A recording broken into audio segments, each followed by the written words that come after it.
This is the rotting flesh plant, also known as the Dutchman's pipe. This plant is native to South America, and what makes it such an interesting specimen is its interesting look and the unique way that it is pollinated. The giant flower of this plant is covered in interesting patterns which resemble rotting flesh. It also kind of smells like meat. All of this trickery to attract its pollinator, the fly. So flies smell the secretions of the flower, and then when it lands on it, it is lured by tiny hairs into the main chamber, where it is held captive by the plant to receive its pollen before being released to pollinate other of these meat flowers. I find the unique patterns of this plant stunning, and was lucky enough to have been bestowed a flower to dry and inlay into pieces of jewelry. So that's what I'll be making today, a beautiful pendant using dried parts of this fascinating plant. Enjoy! I start by mixing up a batch of clear resin. This is a 50-50 semi-viscous resin from my local supplier, which is ideal for small projects like jewelry. As resin sits over time, it can develop a slight yellow tinge, so I add the smallest amount of super concentrated black pigment dye. This stuff is UV stable, and as you can see, a little goes a very long way. This will combat the yellowish color of the resin, and you won't be able to see any black in the end result.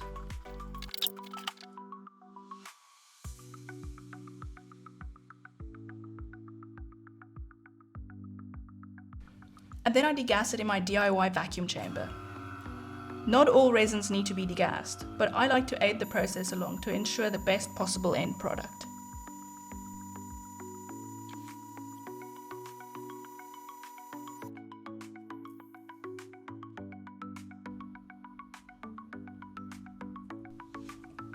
Once the bubbles are gone, I went ahead and filled each silicone mold with a little bit of the resin, making sure to get into each corner.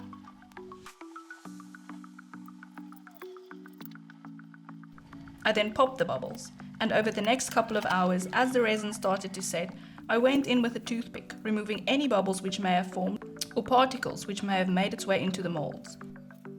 This process is painstakingly tedious, but I have lost too many pieces to the random particle, so I never skip this. The next day, the resin was cured and I could demold some of the pieces I thought could work well for this project.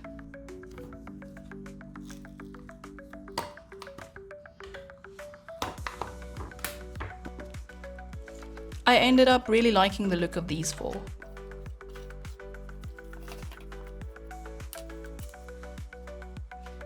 The next part of the process is sanding. A lot of people hate sanding, and I used to too, but in my opinion, it's the only way to get perfect results when working with resin. But if you have a tried and tested method that is less time consuming and yields the same results, please mention it in the comments, because I've tried almost everything. Once everything was well sanded, I cleaned the flower with a small brush and did a loose layout of how I think things will work.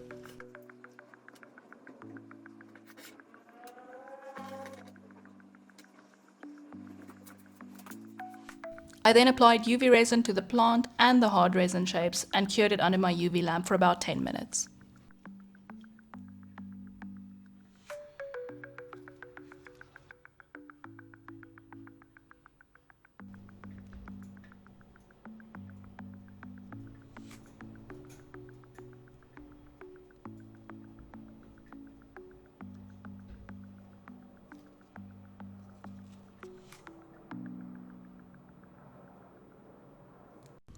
And once it was fully cured, I cut off the excess plant material.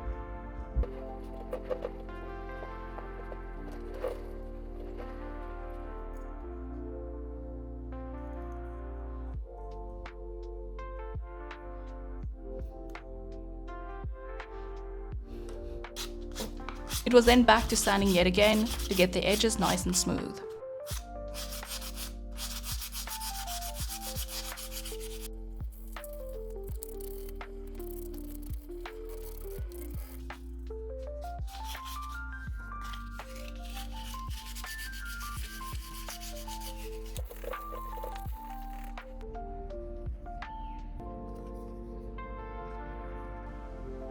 After mixing up another batch of resin, I proceeded to flood coat the backs of the pendants and let that cure over 24 hours again.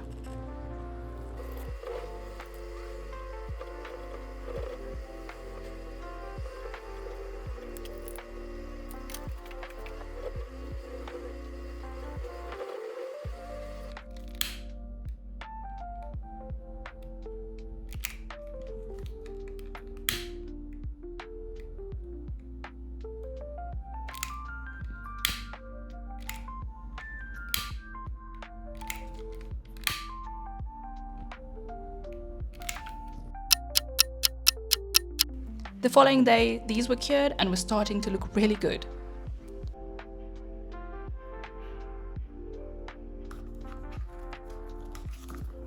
Which meant that I could yet again mix a small batch of resin and flood coat the front parts of the pendants.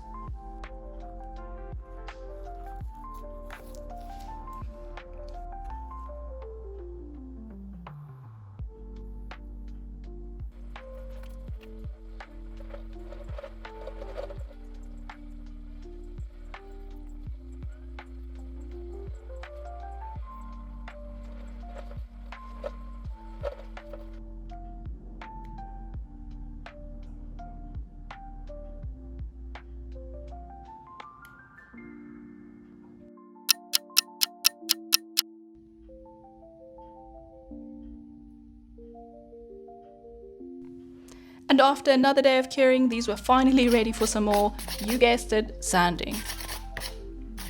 This just cleans up any imperfections or drops of resin that spilled and cured where it wasn't supposed to.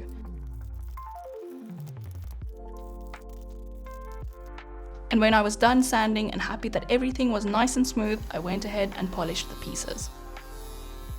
This is a high shine polish, specifically designed to keep parts cool, which I find ideal as you don't want to heat up the resin too much during the polishing stage.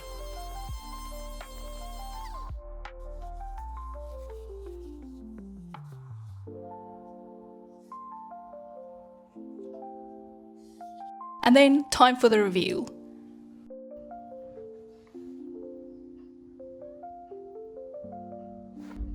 I'm obsessed with how detailed these are. The amazing pattern of the plant really shines through.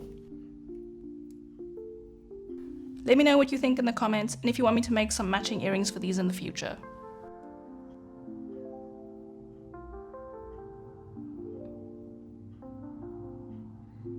If you've enjoyed this video, please consider subscribing, and I thank you for watching.